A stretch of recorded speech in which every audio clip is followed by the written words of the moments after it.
مولاي صل وسلم دائما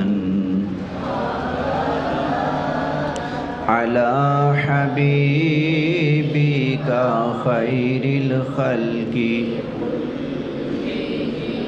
فإن من جودك الدنيا وضرتها ومن علومك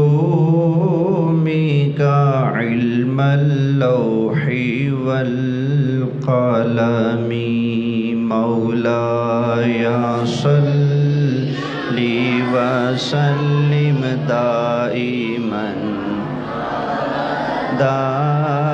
على حبيبك خير الخلق كلهم يا ربي بالمصطفى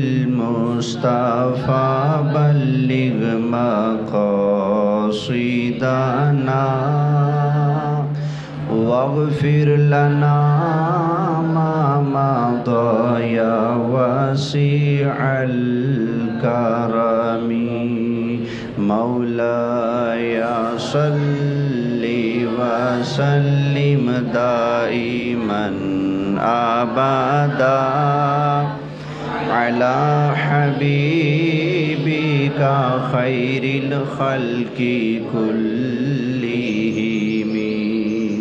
پچھلے درس میں ہم نے نماز کی جو شرائط ہیں ان کو سیکھنا شروع کیا تھا۔ نماز کی کتنی شرطیں ہیں؟ 6 شرطیں: طہارت، ستر عورت، استقبال قبلہ، وقت، نیت، تکبیر تحریمہ۔ ایک شرط ہم نے پڑھی تھی، کون سی؟ ستر عورت والی۔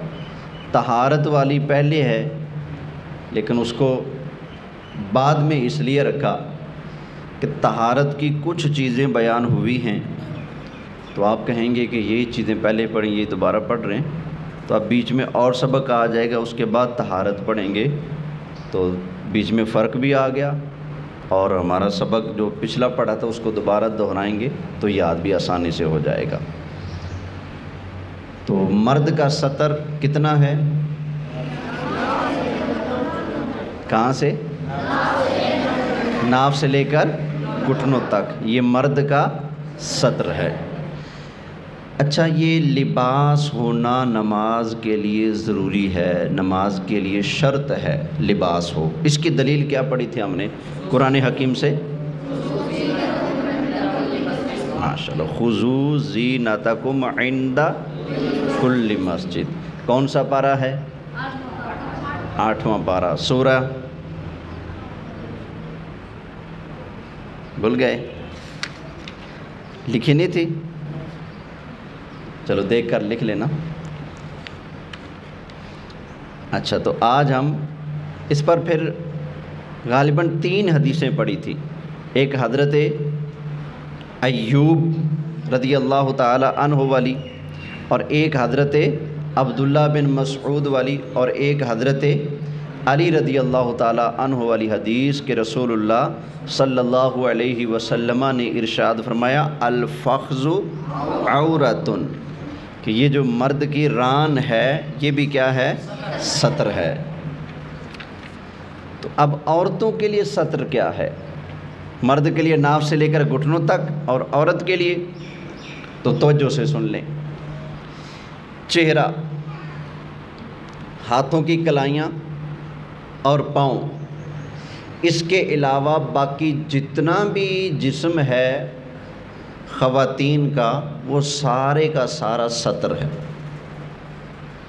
چہرے کے علاوہ، ہاتھوں کے علاوہ اور پاؤں کے علاوہ ان کا باقی سارا جسم سطر عورت ہے۔ سارے جسم کا نماز کے اندر ڈھانپنا فرض ہے، شرط ہے۔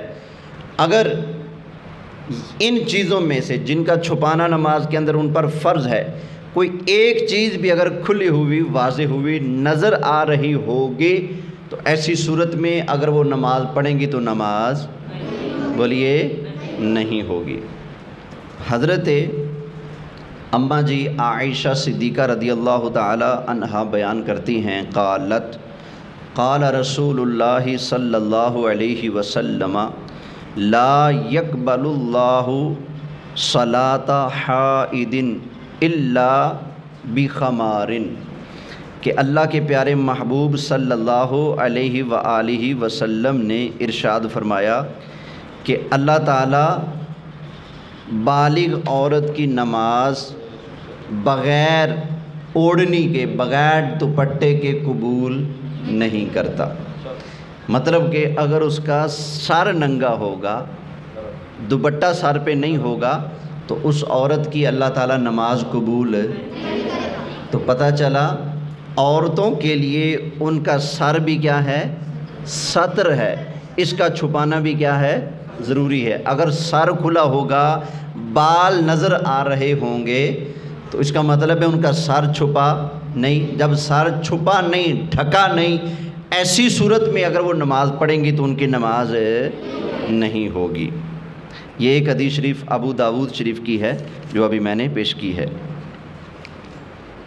ایک اور حدیث مبارکہ نبی کریم صلی اللہ علیہ وآلہ وسلم کے صحابی حضرت عبداللہ بن قتادہ رضی اللہ تعالی عنہ وہ اپنے والد سے بیان کرتے ہیں، کہتے ہیں کہ قال رسول اللہ صلی اللہ علیہ وسلم، حضرت عبداللہ بن قتادہ کہتے ہیں کہ میرے ابا جی نے کہا کہ اللہ کے محبوب صلی اللہ علیہ وآلہ وسلم نے فرمایا، کیا فرمایا؟ لا يقبل اللہ من امرأۃ صلاۃ حتی یواری زینتہا۔ نبی کریم علیہ السلام نے ارشاد فرمایا اللہ تعالیٰ کسی عورت کی نماز اس وقت تک قبول نہیں کرتا جب تک وہ اپنی زینت کے مقامات کو چھپا نہیں لے گی۔ عورت کے جو زینت کے مقامات ہیں، خوبصورتی کے، زینت کے جو مقامات ہیں، جب تک ان کو نہیں چھپائے گی تب تک اللہ اس کی نماز قبول بولیے قبول نہیں کرے گا۔ آگے فرمایا وَلَا مِن جَارِيَةٍ بَلَغَتِ الْحَيْضَ حَتَّى تَخْتَمِرَ، اور آگے فرمایا کہ اسی طرح حائضہ لڑکی سے، حائضہ لڑکی کی بھی تب تک اللہ تعالیٰ نماز قبول نہیں کرے گا جب تک وہ دوپٹہ سر پہ نہ لے لے۔ یعنی کہ جو بلوغت کو پہنچ چکی ہے بچی، عورت، وہ نماز پڑھے سر پہ دوپٹہ نہ ہو تو نماز قبول نہیں۔ اپنی زینت کے مقامات کو جب تک نہیں چھپائے گی تب تک نماز قبول۔ اب یہ زینت کے مقامات کون سے ہیں یہ ذرا سمجھیے گا۔ خواتین زینت کے لیے زیور پہنتی ہیں۔ کیا کرتی ہیں؟ زیور پہنتی ہیں۔ ہاتھوں کے اندر کچھ پہنتی ہیں کہ نہیں؟ چوڑیاں کہاں ہوتی ہیں؟ اس کلائی پہ ہوتی ہے نا، ہاتھوں پہ تو نہیں ہوتی نا، یہاں سے لے کر اس طرح اس پہ، تو یہ زینت کا مقام ہوا کلائی، سمجھ آئے؟ کونی سے لے کر یہاں تک یہ کیا ہے؟ زینت کا مقام ہے۔ اس پر چوڑیاں ہوتی ہیں، کنگن ہوتے ہیں، تو اس کو چھپانا کیا ہوا؟ ان کے لیے لازم ہوا، شرط ہوا، کیونکہ یہ زینت کا مقام ہے، اس کا چھپانا ضروری ہے۔ اگر نہیں چھپائیں گی تو نماز بولیے نہیں ہوگی۔ اگر ان کا کپڑا نماز کے اندر اتنا ہوا، بازو اتنے، اور وہ بالغ عورت ہے اور وہ نماز پڑھے گی اور اس کی اتنی کلائی اگر نظر آ رہی ہے تو اس کی کیا نماز ہوگی؟ بولیے نہیں ہوگی۔ کیوں؟ یہ تو نبی کریم علیہ السلام نے فیصلہ فرما دیا کہ عورت کی نماز اللہ قبول نہیں کرتا جب تک وہ اپنے زینت کے مقامات کو چھپا نہیں لیتی۔ چھپا لے گی تو قبول ہوگی، نہیں چھپائے گی تو قبول نہیں ہوگی۔ تو یہ بھی زینت کا مقام ہے۔ تو اس کے علاوہ عورتیں اپنے گلے کے اندر بھی کیا ڈالتی ہیں؟ لاکٹ وغیرہ، ہار وغیرہ، چین وغیرہ ڈالتی ہیں زینت کے لیے۔ وہ تویتڑی میں دے نا گھر صاحب، تو وہ بھی ڈالی جاتی ہیں۔ تو وہ اپنے زیورات کو اپنے یہاں گلے پر بھی ڈالتی ہیں، گلے میں۔ تو یہ بھی پھر زینت کا مقام ہوا کہ نہ ہوا؟ تو پھر اس کا چھپانا بھی ضروری ہوا۔ اگر نماز کے اندر ان کی گردن کھلی ہوئی ہے، یعنی اس پر کپڑا نہیں ہے، ان کی گردن دکھائی دے رہی ہے نماز کے اندر، تو ایسی صورت میں اگر خاتون نماز پڑھے گی تو اس کی نماز نہیں ہوگی۔ یہ زینت کا مقام ہے، اس کا چھپانا ضروری ہے۔ اسی طرح کانوں کے اندر بھی بالیاں، کانٹے، پتہ نہیں کیا کیا کچھ پہنا جاتا ہے، تو بہرحال کان بھی پھر زینت کا مقام ہے، اس کا چھپانا بھی ضروری ہوا۔ اسی طرح یہاں دلہن وغیرہ ہوتی ہیں تو ان کے یہاں کوئی چیز باندھ کر یہاں لٹکایا ہوتا ہے، پتہ نہیں ٹکا کہتے ہیں، ٹکا کہتے ہیں، ہاں ٹکا، تو وہ ٹکا یہاں ہوتا ہے ماتھے پر، تو پتہ چلا پھر یہ ماتھے تک یہ بھی زینت کا مقام ہے۔ ماتھے کے بالوں سے لے کر ادھر کان، پورا سر، یہ گردن، یہ سارا سینہ، کمر اور ان کی ٹانگیں، پنڈلیاں، کیونکہ پاؤں کے اندر بھی انہوں نے کیا پہنی ہوتی ہے خوبصورتی کے لیے، زینت کے لیے، پائل پہنتی ہیں خواتین پاؤں میں، تو پائل کے پہننے کی جو جگہ ہے وہ بھی پھر زینت کا مقام ہے، تو اس کا چھپانا بھی کیا ہوا، ضروری ہوا۔ اگر ان کی پنڈلی سے کپڑا اوپر اٹھا ہوا ہوگا تو ان کی نماز نہیں ہوگی، کیونکہ یہ زینت کا مقام ہے۔ اچھا، یہ سارے زینت کے مقام بھی چھپانے ہیں، تو باقی کون سے مقام بچتے ہیں پھر؟ ہاتھ کی ہتھیلیاں یہاں سے آگے آگے، ٹھیک ہے، چہرے کی گولائی، ٹھیک ہے، اور پاؤں، صرف یہ چیزیں عورت کی کھلی ہوں گی، ظاہر ہوں گی، باقی ان کا سارا بدن چھپا ہوا ہونا ضروری ہے۔ اگر ایسا نہ ہوگا تو ان کی نماز نہیں ہوگی۔ یہ اللہ کے محبوب صلی اللہ علیہ وآلہ وسلم کا ارشاد مبارک میں نے ابھی پیش کیا۔ طبرانی شریف کے اندر یہ حدیث شریف موجود ہے، انہوں نے اپنی معجم الاوسط کے اندر اس کو نقل کیا ہے۔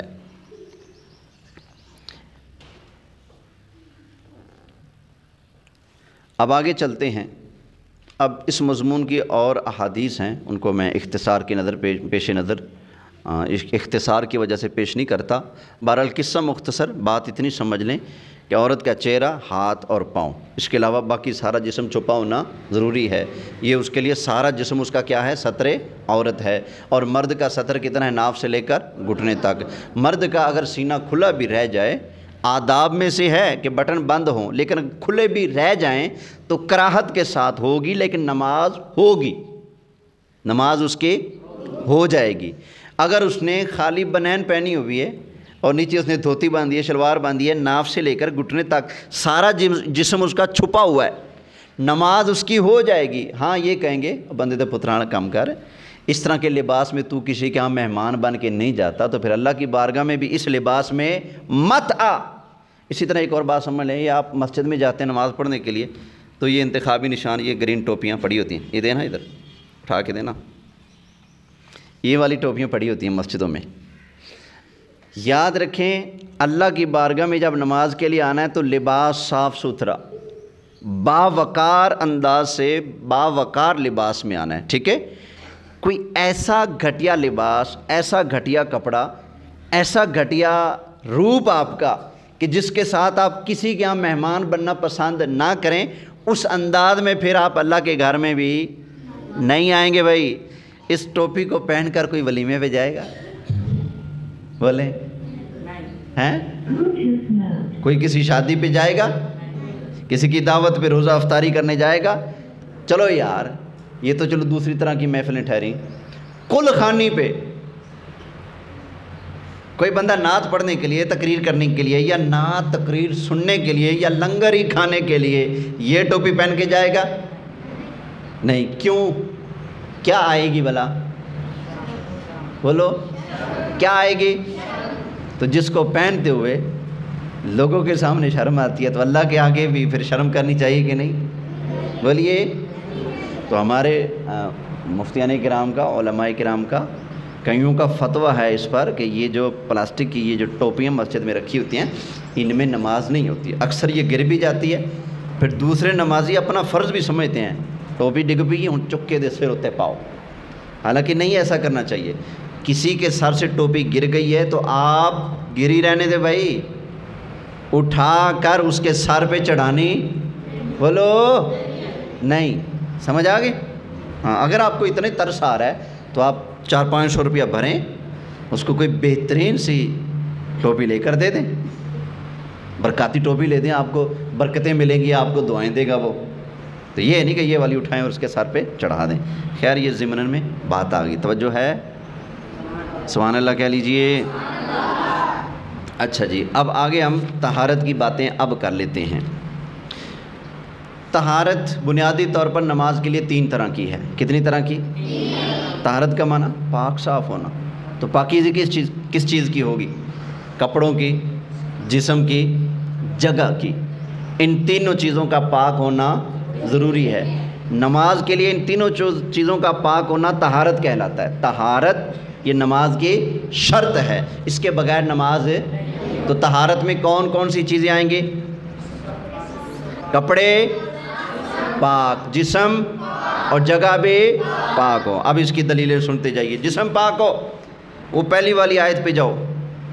اللہ فرماتا ہے یا ایھا الذین آمنوا اذا قمتم الی الصلاۃ فاغسلوا وجوہکم وایدیکم الی المرافق وامسحوا برؤوسکم وارجلکم الی الکعبین.